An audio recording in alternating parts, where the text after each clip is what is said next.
الحمد للہ رب العالمین والصلاة والسلام علی سید المرسلین اما بعد فاعوذ باللہ من الشیطان الرجیم بسم اللہ الرحمن الرحیم۔ مال وراثت میں خیانت نہ کیجیے۔ درود شریف کی فضیلت۔ رحمت عالم رسول محتشم صلی اللہ تعالی علیہ وآلہ وسلم کا فرمان رحمت نشان ہے، قیامت کے روز اللہ عز و جل کے عرش کے سوا کوئی سایہ نہیں ہوگا۔ تین شخص اللہ عز و جل کے عرش کے سائے میں ہوں گے۔ عرض کی گئی یا رسول اللہ صلی اللہ علیہ وآلہ وسلم وہ کون لوگ ہوں گے؟ ارشاد فرمایا، نمبر 1، ایک وہ شخص جو میرے امتی کی پریشانی دور کرے۔ نمبر 2، میری سنت کو زندہ کرنے والا۔ نمبر 3، مجھ پر کثرت سے درود شریف پڑھنے والا۔ صلو علی الحبیب صلی اللہ تعالی علی محمد۔ مال وراثت میں خیانت نہ کیجیے۔ کسی شخص کے انتقال کے بعد اس کا چھوڑا ہوا مال میراث کہلاتا ہے اور اسے منتخب اصول و قوانین کے مطابق میت کے رشتہ داروں میں تقسیم کیا جاتا ہے۔ میراث کی تقسیم میں دنیا کے مختلف قوموں میں مختلف طریقے رائج رہے ہیں، جیسے جاہلیت کے عرب کے لوگ عورتوں اور بچوں کو میراث کے مال سے محروم رکھتے تھے۔ ان میں جو زیادہ طاقتور اور با اثر ہوتا وہ کسی تعامل کے بغیر ساری میراث سمیٹ لیتا اور کمزوروں کا حصہ چھین لیتا، جبکہ بر صغیر کی قومیں اور دیگر علاقوں کے لوگ عورتوں کو حصہ بالکل نہ دیتے تھے۔ یہ سب طریقے اعتدال سے دور اور عدل و انصاف کے تقاضوں کے خلاف تھے۔ تقسیم میراث اور دین اسلام کا اعزاز۔ دین اسلام کا یہ اعزاز ہے کہ اس نے جہاں دیگر معاملات میں افراط و تفریط کو ختم کیا، وہیں تقسیم میراث کے معاملے میں بہترین طریقہ عطا فرمایا۔ محروموں کو حق دیا اور جابروں کو ان کی حدود میں رکھا، اور ہر ایک کو اس کا مناسب حصہ عطا فرما دیا۔ جیسے بطور خاص عورتوں اور یتیم بچوں کے حوالے سے خصوصی احکامات دیے، عورتوں اور بچوں کو وراثت سے حصہ نہ دینے کی رسم کو باطل کرتے ہوئے قرآن مجید نے مرد و عورت میں سے ہر ایک کو اس کے والدین اور دیگر رشتہ داروں کے مال وراثت میں حصے دار قرار دیا ہے، اور خاص طور پر یتیم بچوں کے مال کی حفاظت کرنے، بوقت ضرورت انہیں ان کا مال دے دینے اور ان کے مال میں ہر قسم کی خیانت سے بچنے کا نہایت تاکیدی حکم دیا، اور ان کا مال کھانے کو اپنے پیٹ میں آگ بھرنا قرار دیتے ہوئے جہنم میں جانے کا سبب قرار دیا ہے۔ جبکہ یتیم کے سرپرستوں کو تنبیہ و نصیحت کرتے ہوئے ارشاد فرمایا کہ ایسے لوگوں کو یہ سوچنا چاہیے کہ اگر یہ انتقال کر جاتے اور اپنے پیچھے کمزور اولاد چھوڑ جاتے تو ان کا کیا ہوتا۔ تو جس طرح اپنی اولاد کے بارے میں فکر مند ہوتے، اسی طرح دوسروں کی یتیم اولاد کے بارے میں فکر مند ہوں اور ان کے مال کے بارے میں اللہ عز و جل سے خوف کرتے ہوئے احکام دین پر عمل کریں۔ تقسیم میراث اور فی زمانہ مسلمانوں کا حال۔ خوف خدا اور فکر آخرت رکھنے والے مسلمان کے لیے اوپر بیان کردہ احکام قرآنیہ ہی نصیحت کے لیے کافی ہیں، لیکن نہایت افسوس ہے کہ مسلمانوں میں کثرت سے دیگر مالی معاملات کی طرح وراثت کی تقسیم کے حکم قرآنی میں بھی بڑی کوتاہیاں واقع ہو رہی ہیں۔ گویا میراث کی تقسیم میں جو ظلم اور افراط و تفریط دین اسلام سے پہلے دنیا میں پایا جاتا تھا، وہی آج مختلف صورتوں میں مسلمانوں کے اندر بھی پایا جا رہا ہے۔ جیسے لا علمی کے بنا پر عاق شدہ اولاد یا بیٹیوں کو وراثت نہیں دی جاتی، ان بیوہ عورتوں کو شوہر کی وراثت سے محروم کر دیا جاتا ہے جو دوسری شادی کر لیں، جبکہ بہت سی جگہوں پر بطور ظلم یتیم بچوں کا مالی وراثت چچا تایا وغیرہ کے ظلم و ستم کا شکار ہو جاتا ہے۔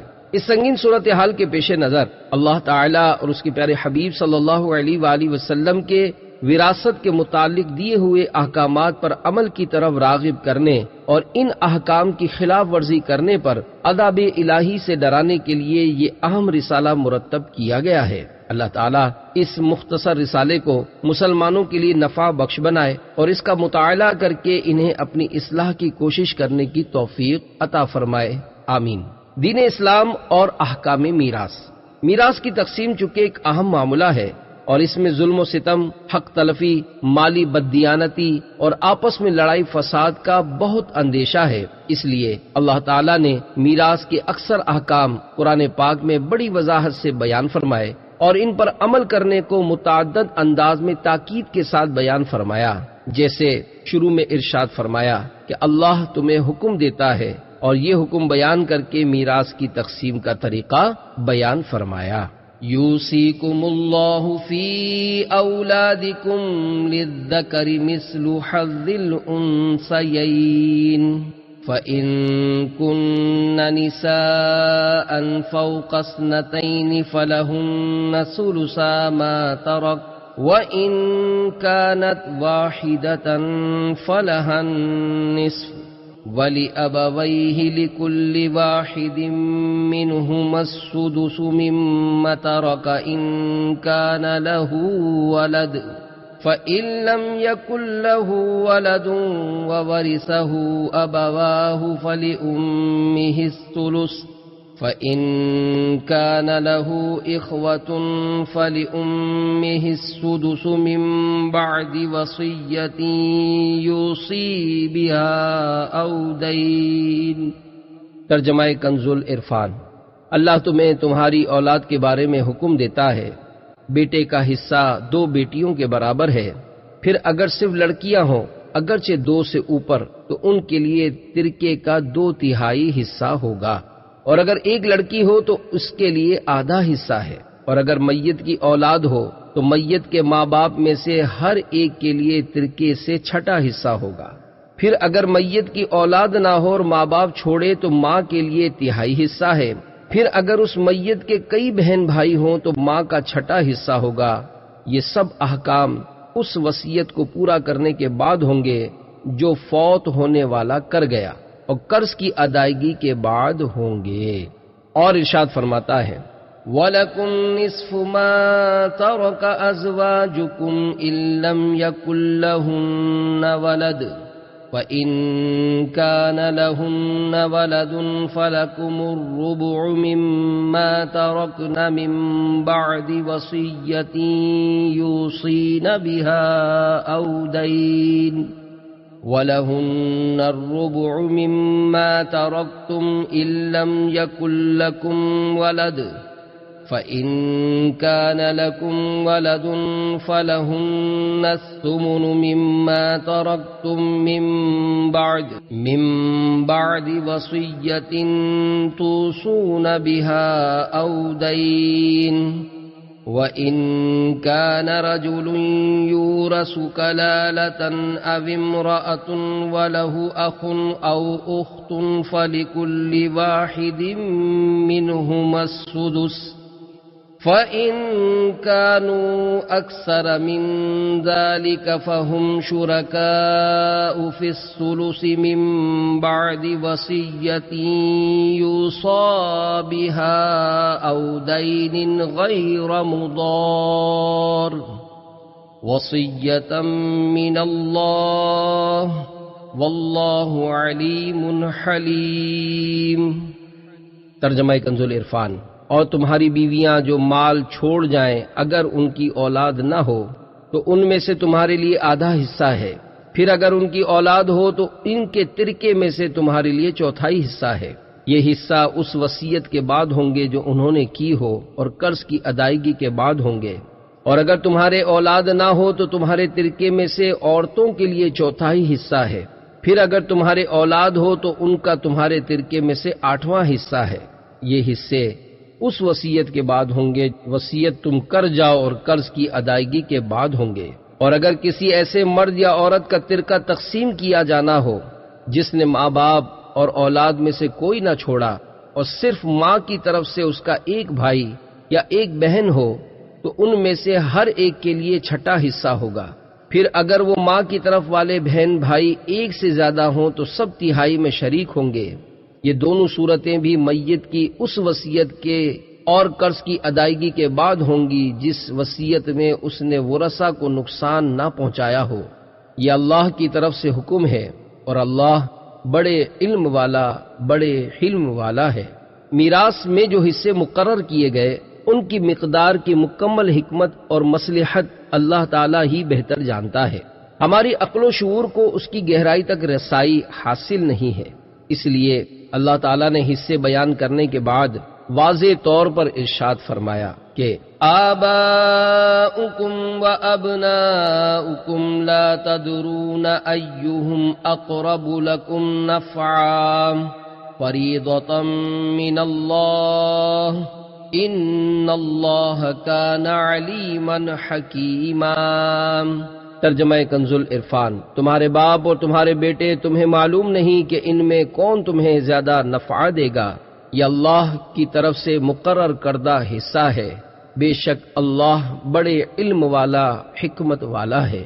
اللہ تعالیٰ مزید ارشاد فرماتا ہے تلک حدود اللہ ومن يطع الله ورسوله يدخله جنات تجري من تحتها الأنهار خالدين فيها وذلك الفوز العظيم ومن يعص الله ورسوله ويتعد حدوده يدخله نارا خالدا فيها وَلَهُ عَذَابٌ مُّهِينٌ۔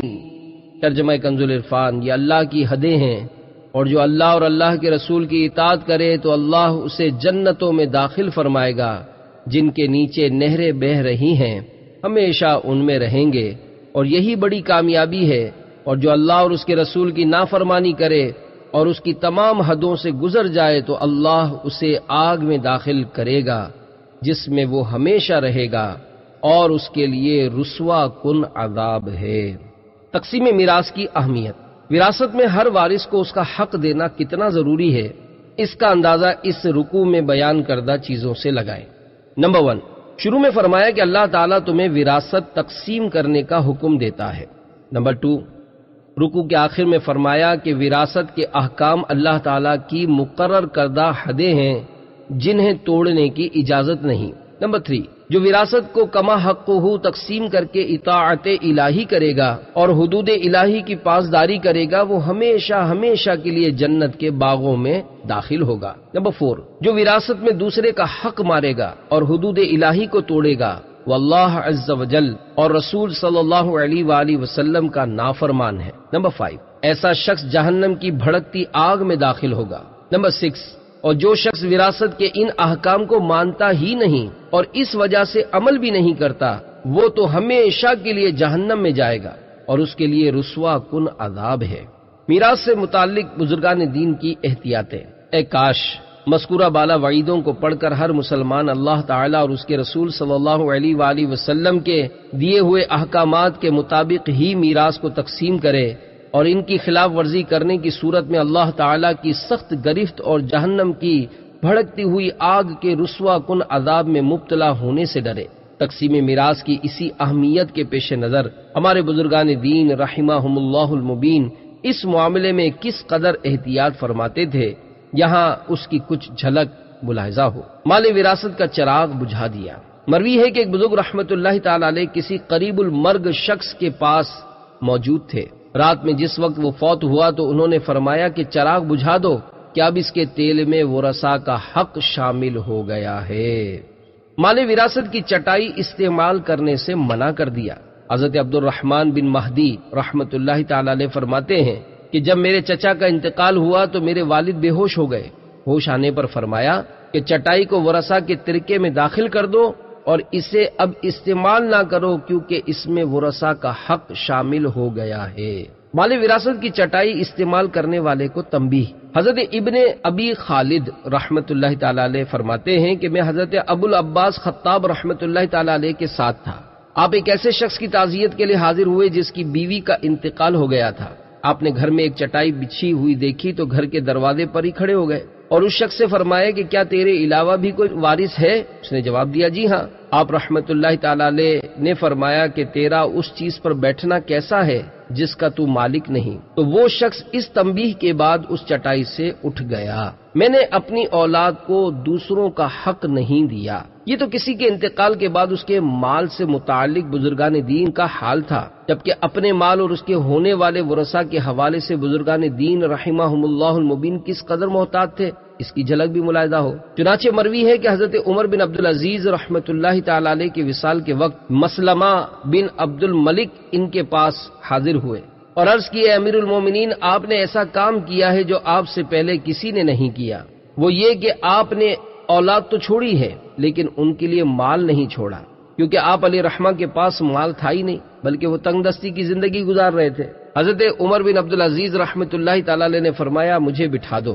چنانچہ آپ کو بٹھا دیا گیا۔ پھر آپ نے فرمایا کہ تم نے جو یہ کہا کہ میں نے اپنی اولاد کے لیے مال نہیں چھوڑا، اس کا یہ مطلب نہیں کہ میں نے ان کا حق مار دیا ہے، بلکہ اصل بات یہ ہے کہ میں نے انہیں دوسروں کا حق نہیں دیا، اور میری اولاد کی دو میں سے کوئی ایک حالت ہوگی۔ نمبر 1، وہ اللہ تعالیٰ کی اطاعت کریں گے، اس صورت میں اللہ تعالیٰ انہیں کافی ہوگا کیونکہ وہ نیکوں کا والی ہے۔ نمبر 2، وہ اللہ تعالیٰ کی نافرمانی کریں گے، اس صورت میں مجھے اس بات کی پرواہ نہیں کہ ان کے ساتھ کیا معاملہ ہوگا، کیونکہ وہ اپنے اعمال کے خود جواب دہ ہیں۔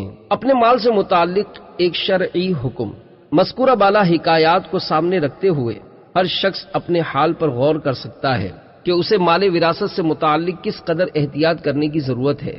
یہاں اس حکایت کی مناسبت سے ایک شرعی حکم یاد رکھیں کہ اپنا تمام مال راہ خدا میں خرچ کر دینا اور اپنے ورثاء کو محتاج چھوڑنا درست نہیں، لہذا اگر اپنے مال کو نیک کاموں میں خرچ کرنے کی وصیت کرنی بھی ہو تو 1/3 سے کم اور زیادہ سے زیادہ 1/3 تک وصیت کرنے کی اجازت ہے، اور بقیہ 2/3 مال ورثاء کے لیے چھوڑا جائے۔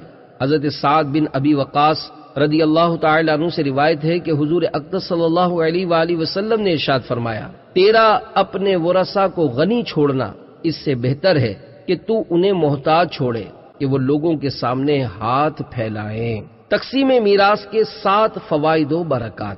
دین اسلام نے مسلمانوں کو جو بھی احکامات اور اصول و قوانین دیے، سبھی دنیا اور آخرت کی بے شمار بھلائیوں، برکتوں، رحمتوں اور فوائد کے حامل ہیں۔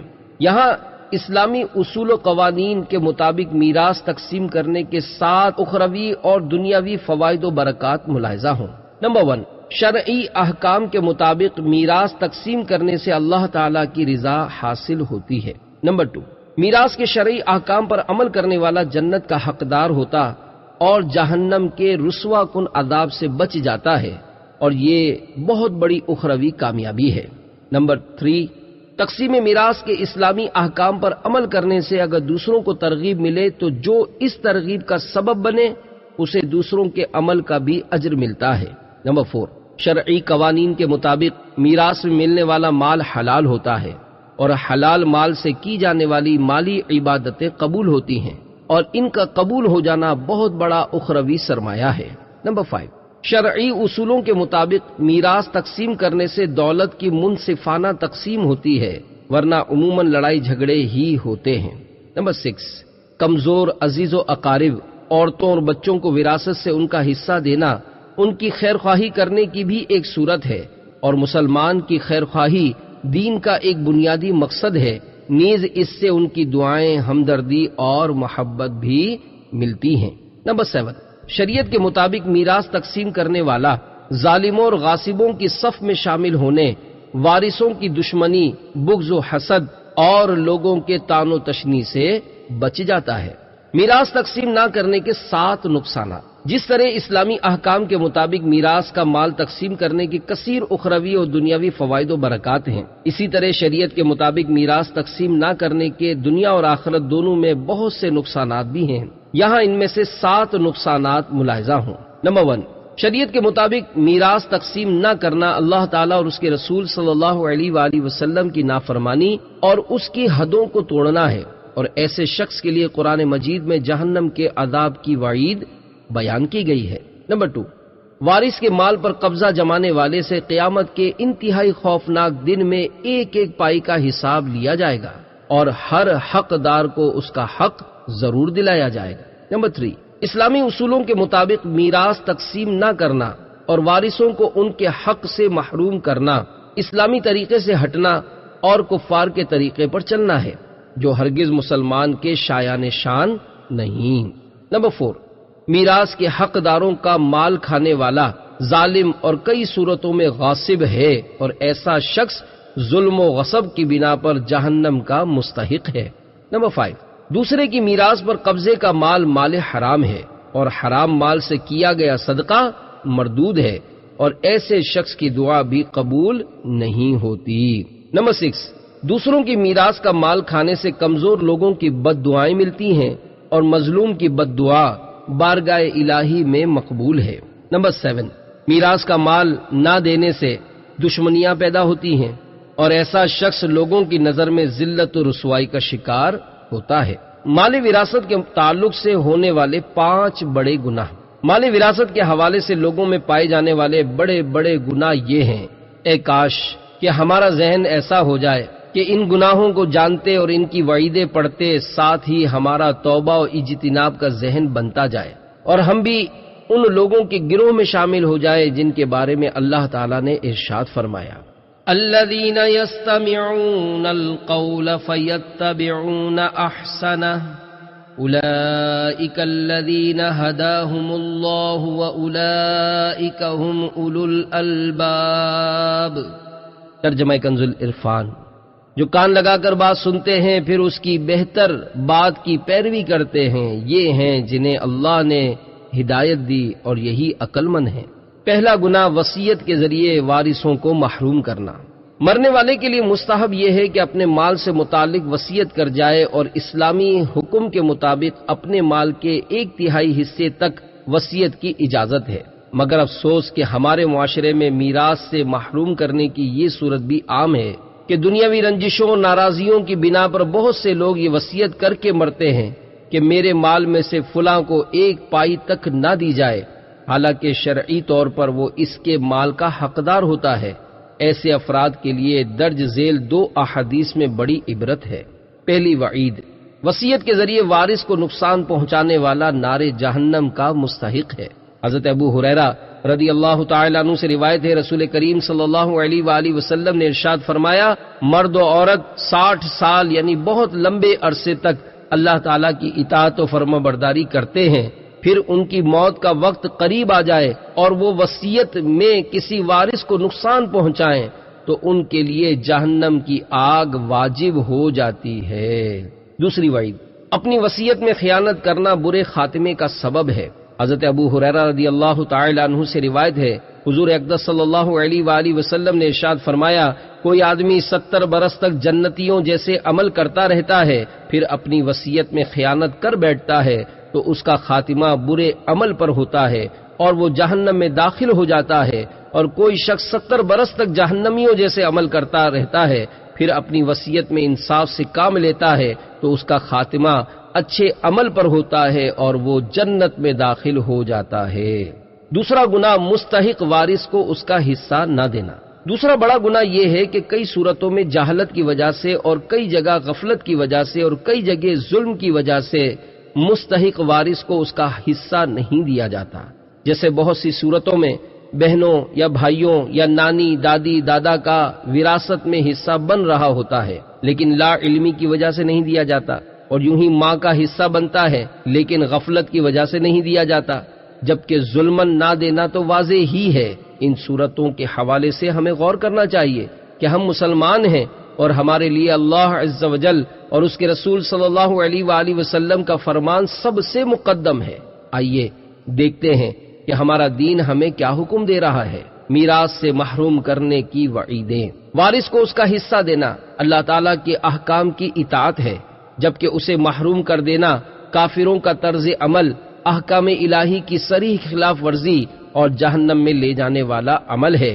چنانچہ اللہ تعالیٰ ارشاد فرماتا ہے، وَتَأْكُلُونَ التُّرَاثَ أَكْلًا لَمًّا وَتُحِبُّونَ الْمَالَ حُبًّا جَمًّا۔ ترجمہ کنز العرفان، اور میراث کا سارا مال جمع کر کے کھا جاتے ہو اور مال سے بہت زیادہ محبت رکھتے ہو۔ اور میراث کے احکام کی تفصیلات بیان کرنے کے بعد اللہ تعالیٰ ارشاد فرماتا ہے، تِلْكَ حُدُودُ اللَّهِ ومن يطع الله ورسوله يدخله جنات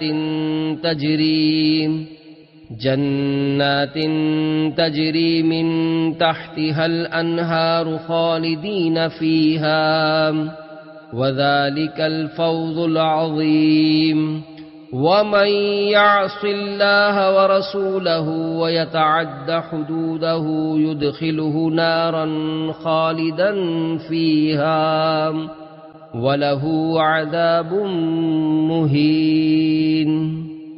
ترجمہ کنز العرفان، یہ اللہ کی حدیں ہیں، اور جو اللہ اور اللہ کے رسول کی اطاعت کرے تو اللہ اسے جنتوں میں داخل فرمائے گا جن کے نیچے نہریں بہہ رہی ہیں، ہمیشہ ان میں رہیں گے، اور یہی بڑی کامیابی ہے۔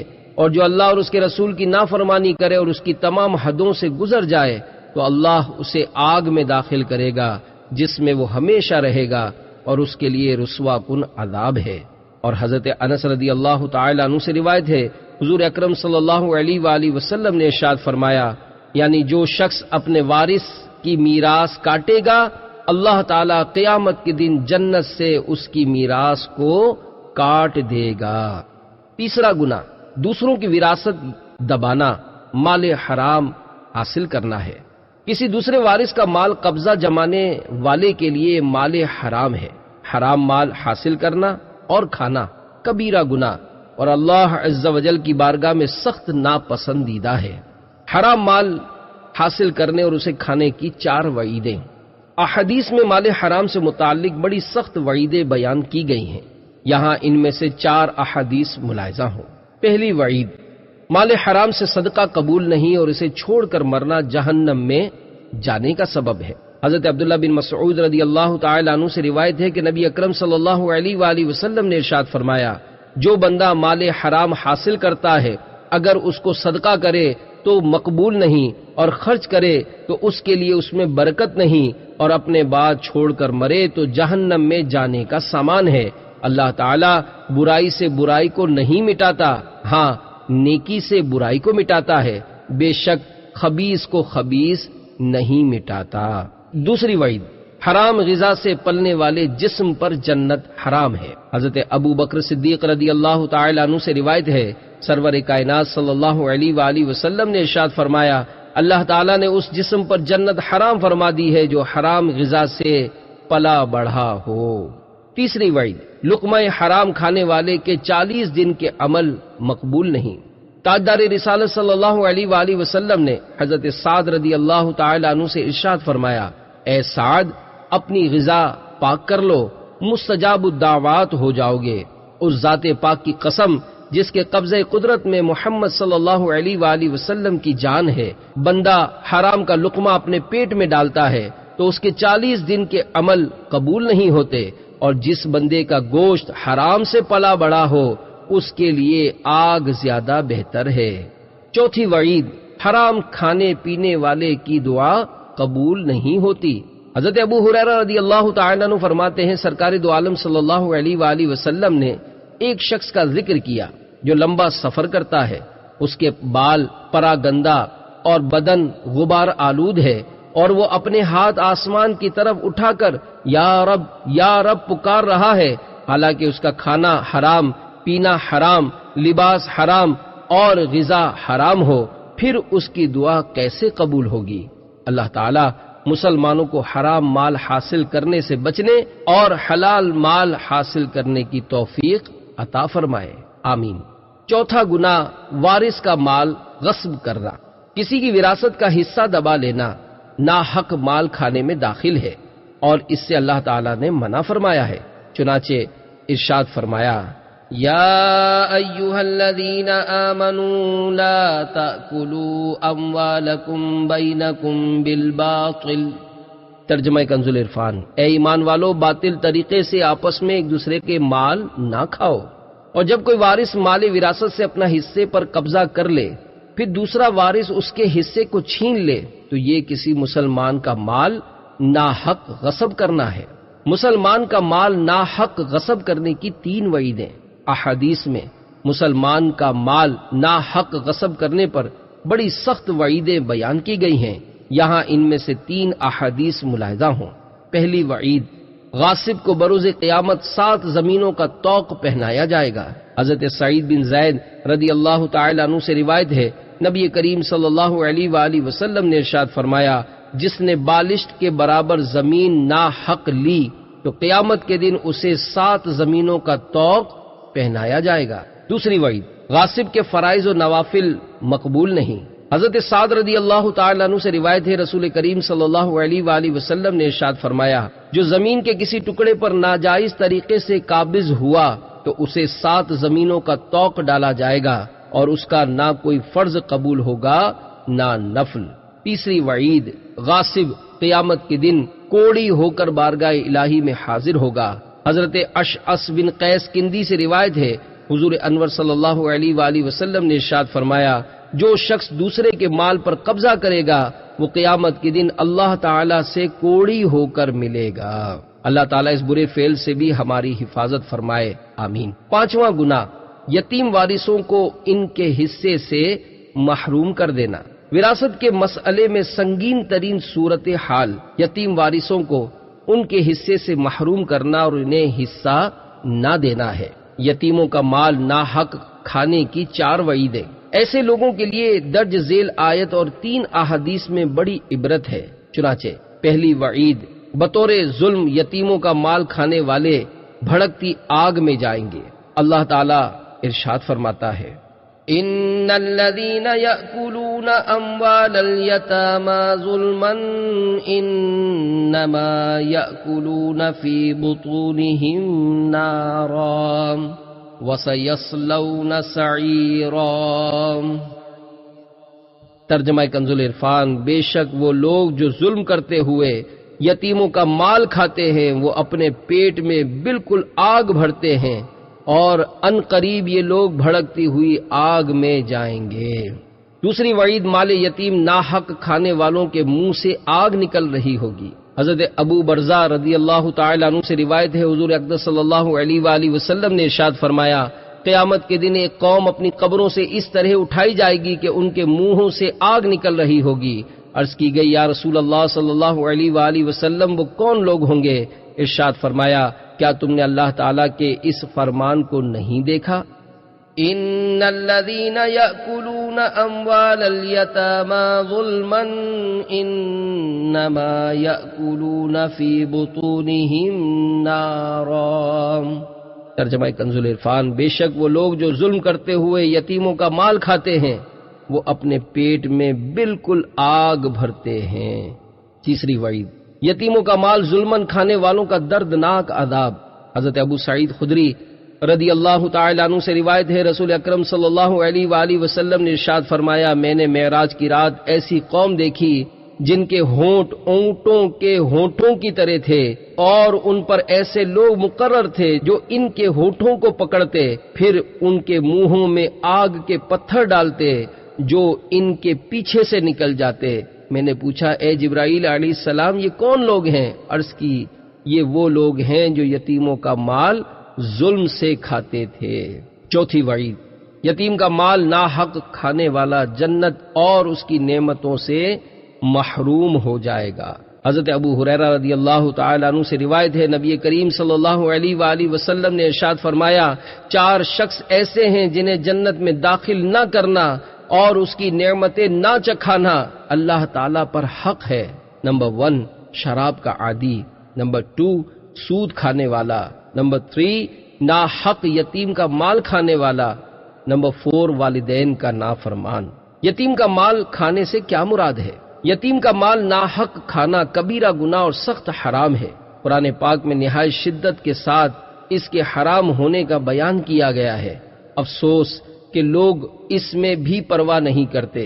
عموماً یتیم بچے اپنے تایا، چچا وغیرہ کے ظلم و ستم کا شکار ہوتے ہیں۔ انہیں اس حوالے سے غور کرنا چاہیے۔ یہاں ایک اور اہم مسئلے کی طرف توجہ کرنا ضروری ہے، وہ یہ کہ یتیم کا مال کھانے کا یہ مطلب نہیں کہ آدمی باقاعدہ کسی بری نیت سے کھائے ہی تو حرام ہے، بلکہ کئی صورتیں ایسی ہیں کہ آدمی کو شرعی احکام کا علم بھی نہیں ہوتا اور وہ یتیموں کا مال کھانے کے حرام فعل میں ملوث ہو جاتا ہے۔ جیسے جب میت کے ورثہ میں کوئی یتیم ہے تو اس کے مال سے یا اس کے مال سمیت مشترک مال سے دوسرے لوگوں کے لیے فاتحہ، تیجا وغیرہ کا کھانا حرام ہے کہ اس میں یتیم کا حق شامل ہے، لہذا یہ کھانے صرف فقراء کے لیے بنائے جائیں اور صرف بالغ ورثاء کے مال سے ان کی اجازت سے تیار کیے جائیں، ورنہ جو بھی جانتے ہوئے یتیم کا مال کھائے گا وہ دوزخ کی آگ کھائے گا اور قیامت میں اس کے منہ سے دھواں نکلے گا۔ مال وراثت سے متعلق پائی جانے والی 8 عمومی غفلتیں۔ میراث کے شرعی احکام سے لا علمی کی بنا پر، جبکہ بعض اوقات فکر آخرت کی کمی اور اسلامی احکام پر عمل کا جذبہ نہ ہونے کی وجہ سے مال وراثت کے بارے میں ہمارے معاشرے میں بہت سی غفلتوں اور کوتاہیوں کا ارتکاب کیا جاتا ہے۔ یہاں ان میں سے 8 غفلتیں ملاحظہ ہوں تاکہ مسلمان ان کی طرف توجہ کر کے اصلاح کی کوشش کر سکیں۔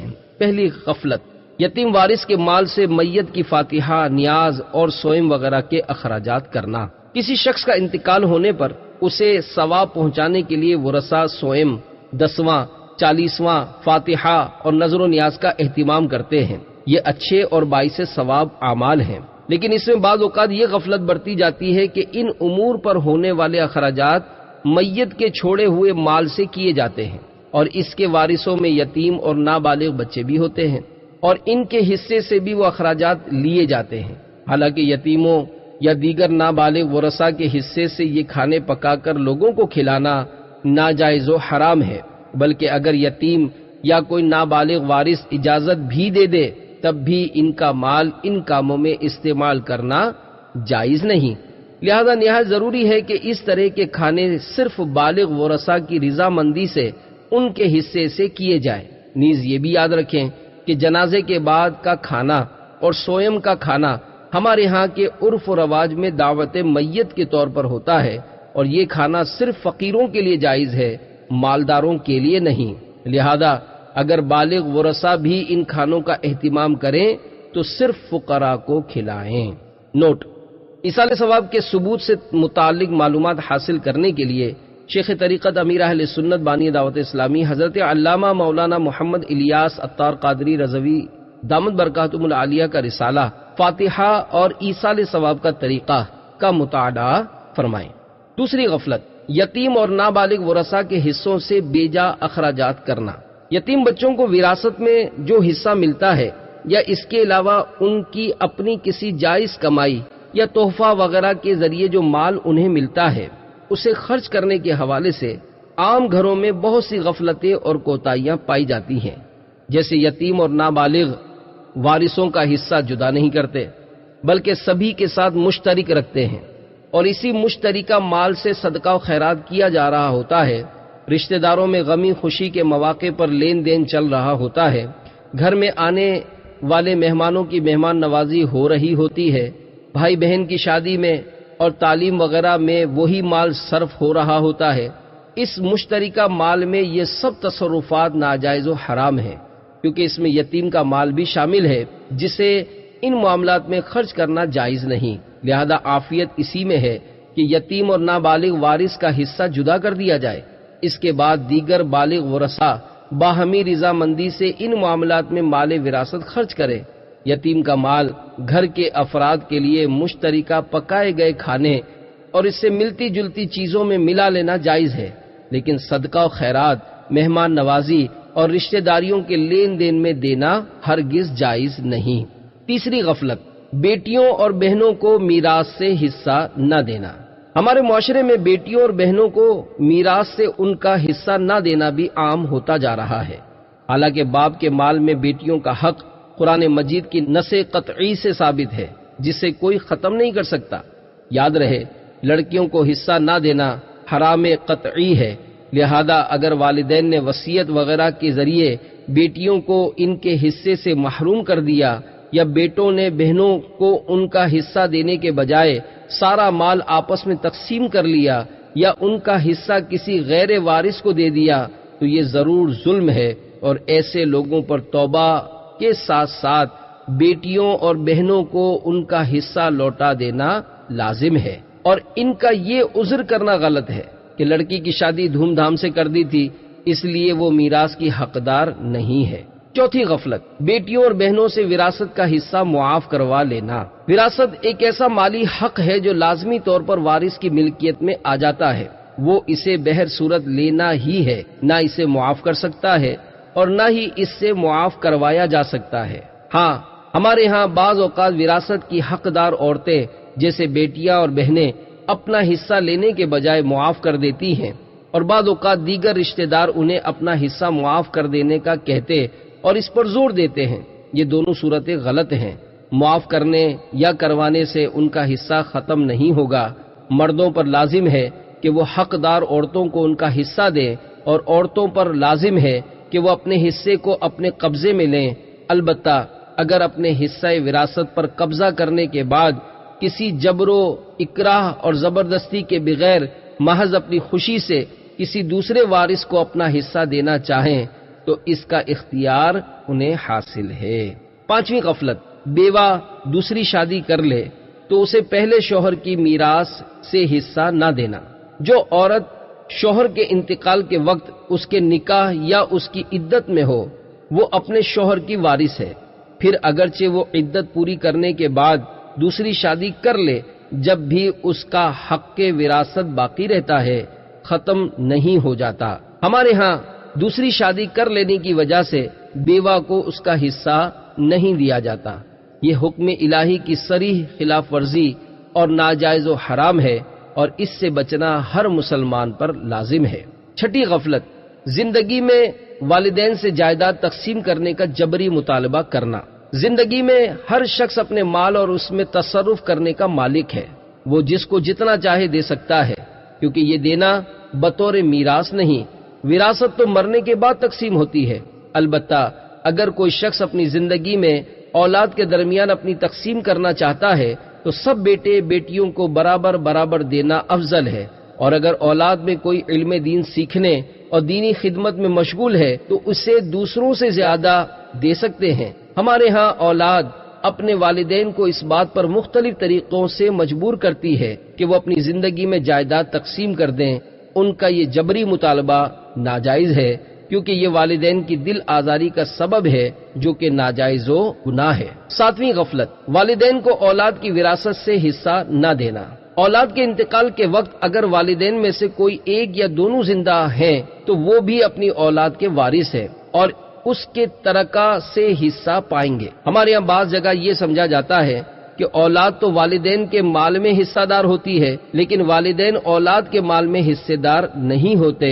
یہ بات واضح طور پر غلط اور قرآن و حدیث کے خلاف ہے۔ ایک دوسری غفلت اسی صورت میں یہ ہے کہ ماں یا باپ کو وارث تو سمجھا جاتا ہے، لیکن وراثت انہیں دی نہیں جاتی۔ والدین اگر فوری مطالبہ نہ کریں تو اگرچہ انہیں فوراً دینا ضروری نہیں، لیکن عموماً اس طرح کے مقامات پر نہ دینے کا نتیجہ بالآخر کلی طور پر محروم کر دینے کی صورت میں ہی نکلتا ہے، یعنی والدین کو بالکل ہی وراثت نہیں دی جاتی۔ آٹھویں غفلت، باپ کی دوسری بیوی کو حصہ نہ دینا۔ جب باپ کی وراثت تقسیم کی جائے تو اس میں اس کی ہر بیوی کا حصہ ہوتا ہے، اگرچہ وہ اولاد کے لیے حقیقی ماں کی جگہ سوتیلی ماں ہو، کیونکہ سوتیلی ماں ہونا تو اولاد کے اعتبار سے ہے، جبکہ شوہر کے اعتبار سے تو وہ اس کی بیوی ہی ہے اور بیوی کا وراثت میں حصہ ہوتا ہے۔ ہمارے ہاں میراث تقسیم کرتے وقت بعض اوقات باپ کی دوسری بیویوں یعنی سوتیلی ماؤں کو حق وراثت سے محروم کر دیا جاتا ہے، حالانکہ وہ بھی بیوی کی حیثیت سے دوسری بیوی یعنی بچوں کی حقیقی ماں کی طرح وراثت کی حقدار ہے۔ مذکورہ بالا کلام کو سامنے رکھتے ہوئے تمام مسلمانوں کو چاہیے کہ مال ترکہ کو قرآن و حدیث کے بیان کردہ حصوں کے مطابق ان کے مستحقین میں تقسیم کر دیں، اور ترکہ کی تقسیم میں ہرگز تاخیر نہ کریں، بلکہ جس قدر جلدی ہو سکے ہر شخص کو اس کا حصہ دے دیں تاکہ وہ اپنی مرضی کے مطابق اسے استعمال کر سکے۔ نیز میراث کی تقسیم میں تاخیر کی وجہ سے وقت گزرنے کے ساتھ ساتھ پیچیدگیاں بڑھتی جاتی ہیں۔ نسل در نسل ترکہ تقسیم نہ کرنے سے عام طور پر یہی ہوتا ہے کہ ترکہ کئی پشتوں تک ایسے افراد کے تصرف و استعمال میں رہتا ہے جن کا اس پر کوئی حق نہیں ہوتا، مگر اس کے باوجود اس سے نفع اٹھا رہے ہوتے ہیں، جبکہ اس مال کے حقیقی مالک بیچارے نہ سے بہت پریشان حال ہوتے ہیں بلکہ اپنی ضروریات کو پورا کرنے کے لیے لوگوں کے سامنے قرض وغیرہ کے لیے دستے سوال دراز کیے ہوئے ہوتے ہیں، اور شاید اسی آس میں رہتے ہیں کہ کب میراث تقسیم ہو اور ہمیں اپنا حصہ ملے، مگر افسوس تقسیم کے بعد بھی ان کی امید دھری کی دھری رہ جاتی ہے، کیونکہ اگر کبھی تقسیم کی نوبت آتی بھی ہے تو اس دورانیہ میں مزید کئی ورثاء کے انتقال کے باعث مال ترکہ صحیح طور پر تقسیم نہیں ہو پاتا، جس کے نتیجے میں بہت سے حقدار اپنے حق سے محروم ہو جاتے ہیں اور ان کا مال غیر مستحق افراد کے ہاتھوں میں چلا جاتا ہے۔ لہذا عافیت اسی میں ہے کہ اسلام کے دیے ہوئے احکامات کے مطابق جلد از جلد میراث کا مال تقسیم کر دیا جائے۔ اللہ تعالیٰ سے دعا ہے کہ ہمیں اس پر عمل کی توفیق عطا فرمائے، آمین۔ میراث سے متعلق شرعی احکامات۔ سوال: کسی مسلمان کے انتقال کے بعد اس کے چھوڑے ہوئے مال و اسباب سے متعلق شریعت کے احکام کیا ہیں؟ جواب: جب کسی مسلمان کا انتقال ہو جائے تو اس کے مال و اسباب سے متعلق شریعت نے 4 احکام دیے ہیں۔ نمبر 1، سب سے پہلے میت کے مال سے سنت کے مطابق اس کی تجہیز و تکفین اور تدفین کی جائے۔ نمبر 2، پھر جو مال بچ جائے اس سے میت کا قرضہ ادا کیا جائے۔ بیوی کا مہر ادا نہ کیا ہو تو وہ بھی قرض شمار ہوگا۔ نمبر 3، پھر اگر میت نے کوئی جائز وصیت کی ہو تو اسے قرض ادا کرنے کے بعد بچ جانے والے مال کے تیسرے حصے سے پورا کیا جائے۔ ہاں، اگر سب ورثاء بالغ ہوں اور سب کے سب تیسرے حصے سے زائد مال سے وصیت پوری کرنے کی اجازت دیں تو زائد مال سے وصیت پوری کرنا جائز ہے، ورنہ جتنے ورثاء اجازت دیں ان کے حصے کی بقدر وصیت پر عمل ہو سکتا ہے۔ نمبر 4، وصیت پورے کرنے کے بعد جو مال بچ جائے اسے شرعی حصوں کے مطابق ورثاء میں تقسیم کیا جائے۔ سوال: میت کے چھوڑے ہوئے مال کے وارث کون کون ہیں اور ہر وارث کا کتنا حصہ ہے؟ جواب: میت کے چھوڑے ہوئے مال و اسباب کے ورثاء قرآن و حدیث میں بیان کر دیے گئے ہیں، لیکن ان میں مختلف افراد کے حصے مختلف ہیں، اور یوں ہی مختلف افراد دوسروں پر مقدم ہوتے ہیں، جیسے بہن اور بیٹی کے حصے مختلف ہیں، اور بیٹا پوتے پر مقدم ہے کہ بیٹے کے ہوتے ہوئے پوتا وراثت کا مستحق نہیں۔ لہذا جب وراثت کا مسئلہ پیش آئے تو علم میراث کے ماہر سنی عالم سے باقاعدہ پوچھ کر عمل کیا جائے۔ سوال: اگر شوہر نے بیوی کا حق مہر ادا نہیں کیا اور شوہر کا انتقال ہو گیا تو اب بیوی کا حق مہر کہاں سے ادا کیا جائے گا؟ اور اگر بیوی کا انتقال ہو گیا تو شوہر یہ حق مہر کسے ادا کرے گا؟ جواب: اگر شوہر نے اپنی زندگی میں بیوی کا حق مہر ادا نہ کیا اور نہ ہی عورت نے اپنی خوشی سے مہر معاف کیا تو اس صورت میں شوہر کے طریقے سے بیوی کا حق مہر ادا کیا جائے گا، اور چونکہ حق مہر قرض ہے لہذا کفن دفن کے اخراجات کے بعد جبکہ وصیت پوری کرنے اور ورثاء میں تقسیم سے پہلے ہی بیوی کا حق مہر ادا کیا جائے گا۔ اور اس معاملے میں ہمارے معاشرے میں جو یہ طریقہ رائج ہے کہ میت پر ہاتھ رکھ کر عورت سے زبردستی مہر معاف کروایا جاتا ہے، یہ بالکل غلط ہے۔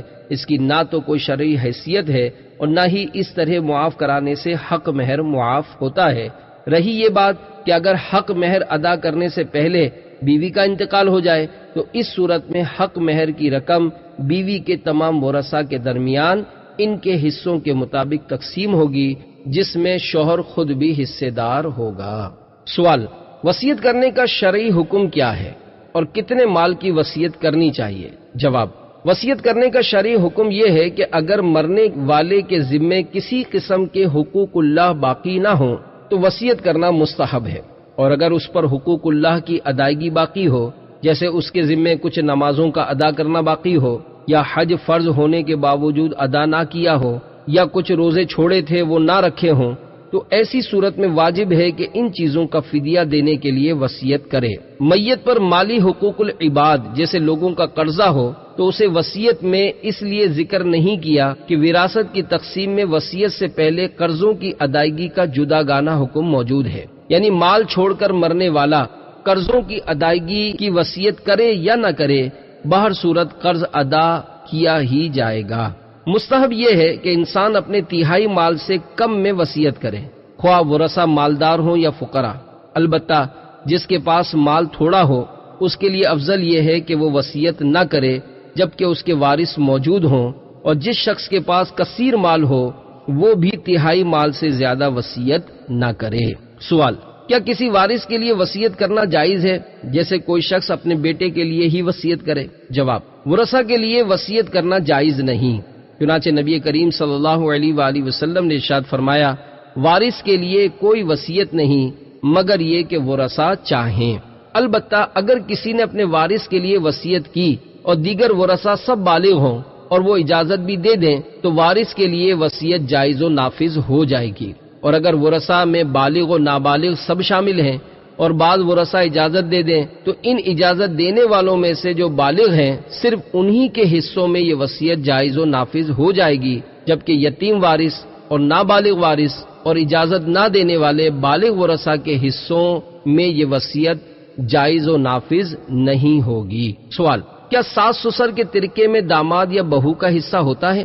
جواب: ساس سسر کی جائیداد میں داماد یا بہو اپنے اس رشتے کی وجہ سے کسی طرح وارث نہیں، ہاں اگر کسی اور رشتے کے طور پر وارث بنے تو ممکن ہے، مثلا داماد بھتیجا ہو اور دیگر مقدم ورثہ نہ ہو تو اب یہی وارث ہوگا۔ چنانچہ فتاوی رضویہ میں ہے، داماد یا خسر ہونا اصلاً کوئی حق کی وراثت ثابت نہیں کر سکتا، خواہ دیگر ورثہ موجود ہوں یا نہ ہوں، ہاں اگر اور رشتہ ہے تو اس کے ذریعے سے وراثت ممکن ہے، مثلا داماد بھتیجا ہے، خسر چچا ہے، تو اس وجہ سے باہم وراثت ممکن ہے۔ ایک شخص مرے اور دو وارث چھوڑے، ایک دختر اور ایک بھتیجا کہ وہی اس کا داماد ہے، تو داماد بوجہ برادر زادگی نصف مال پائے گا، اور اگر اجنبی ہے تو کل مال دختر کو ملے گا، داماد کا کچھ نہیں، واللہ تعالی اعلم۔ سوال: لے پالک بچہ اپنے پرورش کرنے والے کا وارث ہوتا ہے یا نہیں؟ جواب: اسلامی اعتبار سے لے پالک بچہ اپنے حقیقی والدین کا وارث ہوگا، جبکہ پرورش کرنے والے کا وارث نہیں ہوگا۔ امام اہل سنت رحمت اللہ تعالی علیہ متبنہ یعنی کسی کا منہ بولا بیٹا ہونا شرعاً ترکہ میں کوئی استحقاق پیدا نہیں کرتا، اور اگر یہ مراد ہے کہ اس صورت میں زید اپنی حقیقی والدہ یا والد کے ترکے سے حصہ پائے گا یا نہیں، تو جواب یہ ہے کہ بے شک پائے گا، کیونکہ کسی کا اسے اپنا بیٹا بنا لینا اپنے حقیقی والدین کے بیٹے ہونے سے خارج نہیں کرتا۔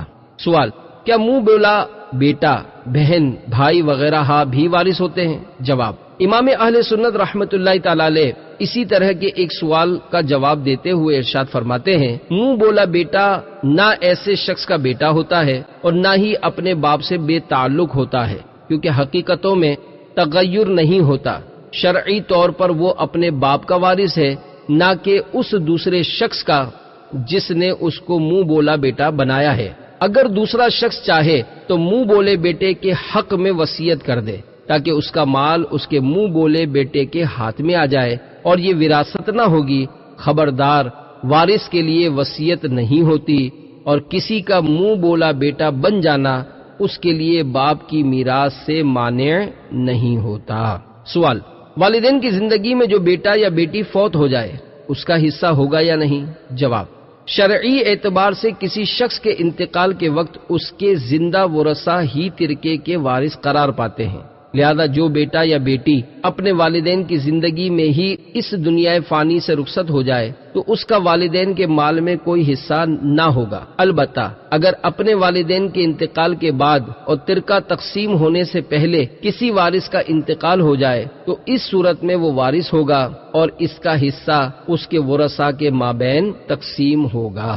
سوال: کیا سوتیلے بہن بھائیوں کا بھی وراثت میں حصہ ہوتا ہے؟ جواب: اس میں تفصیل یہ ہے کہ اگر وہ ایک طرف سے سوتیلے ہیں، جیسے باپ کی طرف سے بہن بھائی ہیں جو دوسری عورت سے پیدا ہوئے جنہیں اللاتی کہا جاتا ہے، یا صرف ماں کی طرف سے بہن بھائی ہیں جو کسی دوسرے شوہر کے ذریعے پیدا ہوئے جنہیں اخیافی کہا جاتا ہے، تو یہ اپنی شرائط کے ساتھ ورثہ ہوتے ہیں، جبکہ جو دونوں طرف سے سوتیلے ہوں کہ نہ باپ کی طرف سے ہوں اور نہ ماں کی طرف سے، تو وہ بہن بھائی کے رشتے کے اعتبار سے ورثہ نہیں ہیں۔ سوال: کیا دادا کی جائیداد میں پوتے کا حصہ ہوتا ہے؟ جواب: اگر کسی شخص کا انتقال ہوا اور اس کی اولاد زندہ نہیں، پوتا زندہ ہے، تو یہی اپنے دادا کی جائیداد کا وارث ہوگا، البتہ اگر میت کا بیٹا اور پوتا دونوں زندہ ہوں تو تو اب پوتا اپنے دادا کی جائیداد کا وارث نہ ہوگا۔ ایسی صورت میں وارث کو چاہیے کہ اپنے حصے سے کچھ مال اسے دے دے۔ اللہ تعالیٰ ارشاد فرماتا ہے وَإِذَا حَضَرَ الْقِسْمَةَ أُولُو الْقُرْبَى وَالْيَتَامَى وَالْمَسَاكِينُ فَارْزُقُوهُم مِّنْهُ وَقُولُوا لَهُمْ قَوْلًا مَّعْرُوفًا۔ ترجمہ کنز العرفان۔ اور جب تقسیم کرتے وقت رشتہ دار اور یتیم اور مسکین آ جائیں تو اس مال میں سے انہیں بھی کچھ دے دو اور ان سے اچھی بات کہو۔ اس حکم پر عمل کرنے میں مسلمانوں میں بہت سستی پائی جاتی ہے، بلکہ اس حکم کا علم ہی نہیں ہوتا۔ البتہ یہ یاد رہے کہ نابالغ اور غیر موجود وارث کے حصے میں سے دینے کی اجازت نہیں۔ سوال: بہت سارے لوگ اپنی نافرمان اولاد کو اپنی جائیداد سے عاق کرنے کی وصیت کرتے ہیں، اس کی شرعی حیثیت کیا ہے؟ جواب: جو شخص کسی شرعی عذر کے بغیر اپنے ماں باپ کا جائز حکم نہ مانے یا معاذ اللہ انہیں ایذا پہنچائے، وہ در حقیقت عاق اور شدید وعیدوں کا مستحق ہے، اگرچہ والدین اسے عاق نہ کریں بلکہ اپنی فرط محبت سے دل میں ناراض بھی نہ ہوں۔ جبکہ جو شخص والدین کی فرما برداری میں مصروف رہے لیکن والدین شرعی وجہ کے بغیر ناراض رہیں یا وہ کسی خلاف شرع بات میں اپنے والدین کا کہا نہ مانے اور اس وجہ سے والدین نہ خوش ہوں تو وہ شخص ہرگز عاق نہیں۔ حکم شرعی یہ ہے کہ کوئی شخص عاق ہونے کی وجہ سے ماں باپ کے ترکے سے محروم نہیں ہو سکتا، اگرچہ والد لاکھ بار اپنے فرما بردار خواہ نافرمان بیٹے کو کہے کہ میں نے تجھے عاق کیا یا اپنے ترکے سے محروم کر دیا، نہ اس کا یہ کہنا کوئی نیا اثر پیدا کر سکتا ہے، نہ وہ اس بنا پر کوئی ترکے سے محروم ہو سکتا ہے۔ البتہ اگر اولاد فاسق و فاجر ہے اور گمان یہ ہے کہ انتقال کے بعد وہ اس کے مال کو بدکاری و شراب نوشی وغیرہ برائیوں میں خرچ کر ڈالے گی، تو اس صورت میں زندگی میں فرما بردار اولاد کو سارا مال دے کر اس پر قبضہ دلا دینا، اس جگہ کو کسی نیک کام کے لیے وقف کر دینا جائز ہے کہ یہ حقیقت میں میراث سے محروم کرنا نہیں بلکہ اپنے مال اور اپنی کمائی کو حرام میں خرچ ہونے سے بچانا ہے۔ سوال: بیوی کی موت کے بعد جہیز کا حقدار کون ہوگا؟ جواب: عرف عام کے مطابق جہیز کی مالک عورت ہوتی ہے، لہذا اس کے انتقال کے بعد جہیز کا سامان اس کے ورثاء میں شرعی حصوں کے مطابق تقسیم ہوگا جس میں شوہر بھی شامل ہوگا۔ سوال: زندگی میں اگر کسی وارث یا غیر وارث کے نام اپنی کوئی جائیداد کرا دی لیکن اس پر قبضہ نہ دلایا اور انتقال ہو گیا تو اب اس جائیداد کا مالک کون؟ جواب: جائیداد کسی کے نام کرنا تحفہ ہے اور شریعت میں تحفے کے لیے اس پر قبضہ ضروری ہے، لہذا بغیر قبضہ کیے تحفہ دینے کا عمل شرعی اعتبار سے مکمل نہیں ہوتا۔ لہذا اگر کسی شخص نے اپنی زندگی میں اپنا کوئی مال یا جائیداد زبانی یا تحریری طور پر کسی کے نام کر دی لیکن تحفہ لینے والے نے اس پر قبضہ نہیں کیا تو تحفہ مکمل نہ ہوگا بلکہ وہ چیز تحفہ دینے والے کی ملکیت پر ہی باقی رہے گی، اور قبضے سے پہلے اگر ان میں سے کسی ایک کا انتقال ہو گیا تو یہ تحفہ باطل ہو جائے گا اور تحفہ دینے والے کی موت کے بعد اس کے ورثاء میں ہی تقسیم ہوگا۔ قبضے سے مراد کیا ہے اور کس صورت میں کیسے قبضہ کیا جاتا ہے، ان مسائل میں کافی تفصیل ہے، اس لیے ان مسائل کے لیے کسی مستند سنی دارالافتاء میں رابطہ ضرور کر لیں۔ سوال: والد کے انتقال کے بعد ورثاء میں بعض افراد والد کا کاروبار سنبھالتے ہیں، تو کیا سب ورثاء اس کاروبار اور اس کے نفع میں حصہ دار ہوں گے یا صرف کاروبار کرنے والے؟ جواب: مال ترکہ میں تمام ورثاء بطور شرکت ملک شریک ہیں۔ تمام ورثاء کی اجازت سے کاروبار سنبھالنے کی صورت میں ہر وارث اپنے حصے کے مطابق کاروبار کے نفع و نقصان کا حقدار ہوگا، اور اگر بعض ورثاء نے دیگر ورثاء کی اجازت کے بغیر کاروبار سنبھالا اور مزید آگے بڑھایا تو اصل مال جو کہ میت کے انتقال کے وقت کاروبار میں تھا اس میں تو ہر وارث اپنے حصے کی مقدار کا مالک ہوگا، لیکن اس مال سے حاصل ہونے والے نفع کے بارے میں حکم شرعی یہ ہے کہ اس نفع میں دیگر ورثاء شریک نہیں ہوں گے بلکہ یہ نفع صرف انہی افراد کا ہے جنہوں نے کاروبار بڑھا کر نفع حاصل کیا، البتہ ان کے لیے صرف اپنے حصے کے مطابق نفع لینا حلال ہے اور دیگر ورثاء کے حصوں کے مطابق حاصل شدہ نفع ان کے حق میں مال خبیث ہے۔ انہیں چاہیے کہ اپنے حصے سے زائد نفع دیگر ورثاء کو ان کے حصوں کے مطابق دیں